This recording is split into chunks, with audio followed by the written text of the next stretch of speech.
ஐக்கிய அமெரிக்க வரலாறு என்பது பொதுவாக கொலம்பஸின் 1492 அமெரிக்க பயணத்துடனோ அல்லது தொல்குடி மக்களின் முன்வரலாற்றுடனோ கற்பிக்கப்படுகிறது.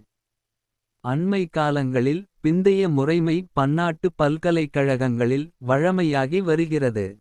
தற்போது ஐக்கிய அமெரிக்கா என அறியப்படும் நிலப்பகுதிகளில் ஐரோப்பிய குடியேற்றவாதிகள் வருவதற்கு முன்னமேயே உள்நாட்டு தொல்குடியினர் வாழ்ந்து வந்தனர். 1600 பிறகு ஐரோப்பிய குடியேற்றங்கள் உருவாகத் தொடங்கின. 1770 13 பிரித்தானிய குடியேற்றங்களில் 2,5 மில்லியன் மக்கள் வாழ்ந்திருந்தனர்.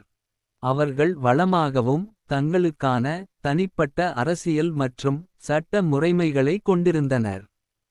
பிரித்தானிய நாடாளுமன்றம் இந்த குடியேற்றங்கள் மீது தனது அதிகாரத்தை நிலைநாட்டி புதிய